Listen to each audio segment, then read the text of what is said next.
अस्सलाम वालेकुम, नमस्ते, सत श्री अकाल। 2013 में फ्रांस में हुई एक ऐसी चोरी की घटना जिसने पूरी दुनिया में खूब चर्चा बटोरी। इस घटना को कान ज्वेलरी हाइस्ट के नाम से जाना जाता है। यह घटना 28 जुलाई सन 2013 को कान शहर में स्थित रेडिसन ब्लू होटल में घटी थी।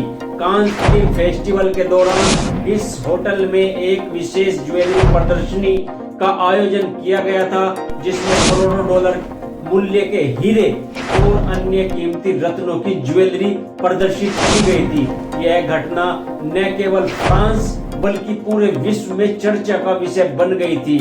इस चोरी की शुरुआत बेहद साधारण तरीके से हुई। रेडिसन ब्लू होटल में प्रदर्शनी के दौरान एक नकाबपोश चोर ने होटल में प्रवेश किया।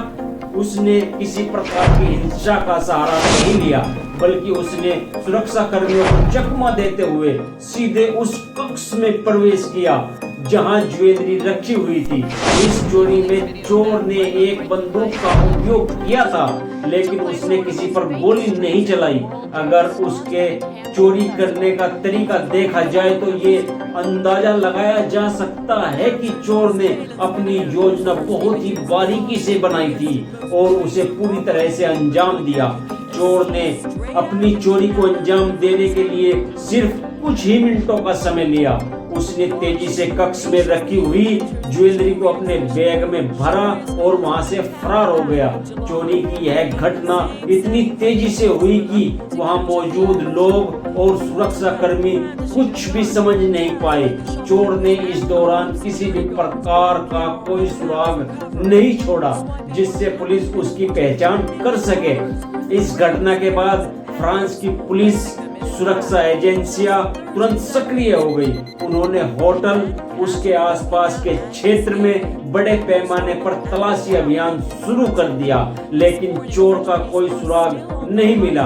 पुलिस ने इस मामले के बाद फ्रांस की पुलिस और सुरक्षा एजेंसियां तुरंत सक्रिय हो गई। उन्होंने होटल और उसके आसपास के क्षेत्र में बड़े पैमाने पर तलाशी अभियान चलाया, लेकिन चोर का कोई सुराग नहीं मिला।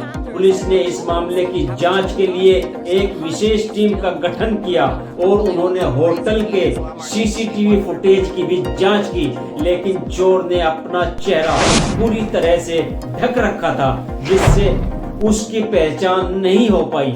इस चोरी की घटना के बाद होटल और प्रदर्शनी के आयोजकों पर भी सवाल खड़े हुए। लोगों ने सुरक्षा में हुई चूक पर नाराजगी जाहिर की और इसकी कड़ी निंदा की। इस घटना ने फ्रांस की सुरक्षा व्यवस्था पर भी सवाल निशान लगा दिए। यह बात साफ हो गई थी कि इतनी बड़ी चोरी को अंजाम देने के लिए चोर ने बहुत ही योजनाबद्ध तरीके से काम लिया था और उसे इस क्षेत्र की अच्छी जानकारी थी। इस चोरी की घटना के पीछे कौन था, इस सवाल का आज भी कोई उत्तर नहीं है।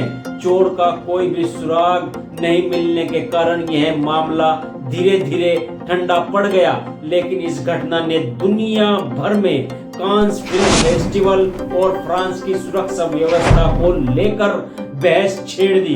कांस ज्वेलरी हाइस्ट की यह घटना इस बात का प्रमाण है कि कैसे एक चोर ने अपनी सूझबूझ और योजनाबद्ध तरीके से एक बड़ी चोरी को अंजाम दिया।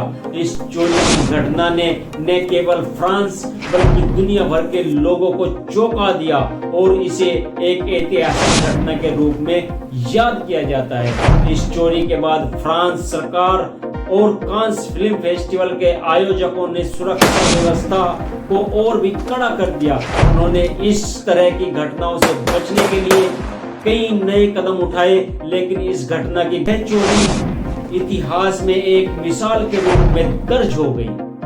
आज के लिए बस इतना ही। फिर मुलाकात होगी दूसरी किसी वीडियो में किसी और ऐसी ही दिलचस्प कहानी के साथ।